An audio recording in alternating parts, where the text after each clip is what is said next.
Welcome to the final segment in the Kohlberg, Gilligan, and Moral Development lesson series. This is the Moral Dilemmas discussion. In the previous two lessons, we learned about psychologist Lawrence Kohlberg and his theory of moral development, which encompassed 3 levels and 6 stages. We also learned about psychologist Carol Gilligan and her stages of ethics of care, which was a 3-stage theory with 2 transitions. We will now look at 2 videos. The first video, the Heinz dilemma, was one of the dilemmas Kohlberg used in his very first studies. Heinz's dilemma. Heinz's wife is dying because of a special kind of cancer. There's only one drug that the doctors think might save her. It is a new formula which a pharmaceutical company in the same town has recently discovered. The drug is very expensive to produce, but the company is charging 10 times the production cost.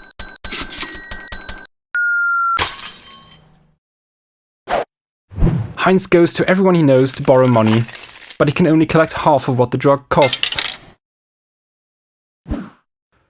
He tells the CEO of the company that his wife is dying and asks him to sell it for less so if he could pay at a later time. But the CEO refuses. He can make no exceptions. The research had been very expensive and the company needs to turn in a profit. What should happen next? The second video assimilates some of the experiences that are found in Gilligan's research in a different voice. To illustrate Gilligan's theory of women's conceptions of self and morality, let us introduce 3 women who are contemplating an abortion: Sally, Judith, and Ariana. Level 1. Orientation to individual survival. Our first woman is Sally, who is 16. She has recently learned of her pregnancy and decided to seek out abortion services. When asked about her decision, Sally expressed that there is no decision to be made. She intends to have an abortion, and that is that. She is not ready for a child and can identify many experiences that would be limited by parenthood. In Level 1, individuals' moral decisions are made based on the interests and survival of the self. Level 2, goodness as self-sacrifice. Our second woman is Judith, who is 19 years old. Judith is struggling with her decision to have an abortion. She has already experienced an abortion and would like to carry this pregnancy to term. However, Judith's family and partner believe it is best for her to get an abortion. Judith is struggling to balance her needs with the expectations and interests of those she cares about.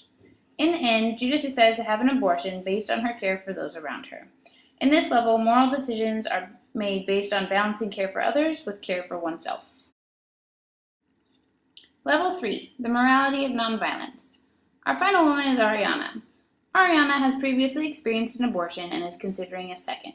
She feels guilty about this decision at first, but comes to understand that her guilt stems from societal expectations and definitions of goodness.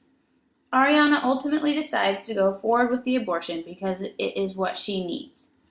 Level 3 is characterized by a move towards understanding that society's expectations and definitions of virtue are not as valuable as her own needs. Individuals in this level shift their focus from the needs of others to a space where their needs are valued and at the center of their decision-making. Our discussion will be based on Kohlberg's Heinz's dilemma. Remember that your responses in the 2-part discussion do not have a right or wrong answer. Your assignment is going to be to complete the activity, the Heinz's dilemma interactive video below. Make sure you scroll down and click on the link. Go through the YouTube video. At the end of the video, you'll have 3 options, and those will be scored according to the correct stage as far as pre-conventional, conventional, or post-conventional. You'll be using those results for part 1 of your discussion. So your assignment again is to complete the activity, the Heinz's dilemma interactive video below, then complete part 1 and part 2 of the Blackboard discussion board. Should a man whose wife is dying of cancer steal an overpriced medicine to save her life? What should Heinz do? And it's just your opinion. Remember, you're not right or wrong. Part 1 of the Blackboard discussion is going to be for you to post 1. Your response to Heinz's dilemma. 2. At what level and stage does your response measure in Kohlberg's theory of moral development? And 3. At what stage does your response measure using Gilligan's stages, ethics of care? Part 2 of the Blackboard discussion is going to be for you to create and share a moral development scenario that might occur in the classroom. I'm providing an example. Number 2, You're going to measure the moral development stage of your scenario using Kohlberg's theory of moral development. And then number 3, you're going to measure the moral development stage again using Gilligan's stages of ethics of care. And then of course, as you know already, you'll be replying to 3 classmates' responses as well. This concludes our Kohlberg, Gilligan, and moral development lesson series.